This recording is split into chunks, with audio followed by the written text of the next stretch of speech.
When my phone rang at 2:17 a.m., I stared at the screen for a few seconds. Dad. I let it ring. Not because I didn't care, but because I thought I had time. I was exhausted. Life had turned into a race I didn't remember signing up for. Work deadlines, money worries, sleepless nights, and a constant feeling that I was failing at everything. I'll call him tomorrow, I whispered to myself. The phone stopped ringing. I rolled over and slept. That decision changed my life forever. At 6:43 a.m., my sister called. Her voice was not loud. That's what scared me the most. Imran, she said, then stopped. My heart already knew. Dad passed away early this morning. The words didn't hit immediately. They floated in the air, meaningless, like a language I didn't understand. What do you mean, passed away? I asked stupidly. She cried, and reality crashed into me like a wall.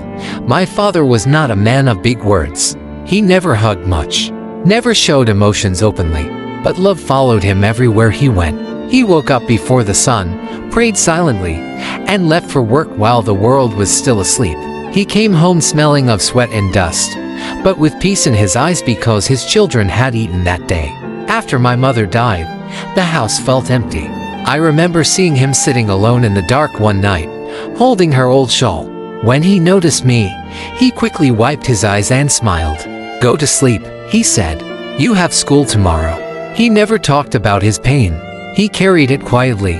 When I moved to the city for work, I called less. At first, it was every day, then every week, then whenever I remembered.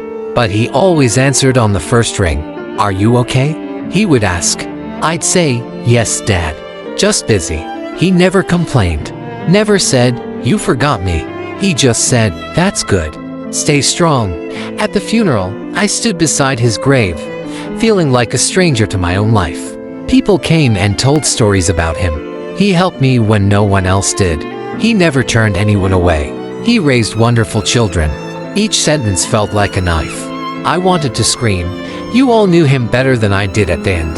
That night, alone in my apartment, the silence was unbearable. I sat on the floor and opened my phone. One and read voicemail. His voicemail. My hands were shaking as I pressed play. Hey, it's Dad. I know you must be busy. I just wanted to check on you. A pause. I was thinking about you today. When you were little, you used to hold my finger when crossing the road. You don't need my hand anymore. But I still worry. My chest tightened. If you're feeling lost, that's okay. Even strong people feel lost sometimes. I'm proud of you always. Another pause.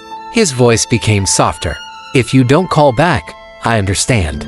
I just wanted to hear your voice.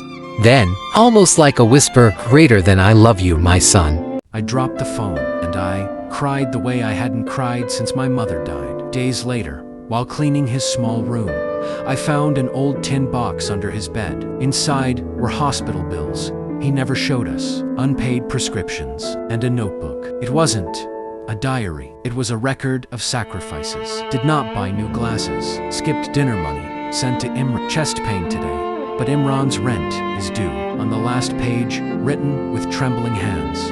I am not afraid to die. I am only afraid that my children might think I didn't do enough. Please forgive my mistakes. Loving you was the easiest thing I ever did. Now, I call his number. Sometimes it goes straight to voicemail. I don't leave messages. I just listen, because some love doesn't end with death. It stays in missed calls, in unread messages, and regrets that teach us too late. And every night before I sleep, I whisper the words I never said enough. I love you too, Dad.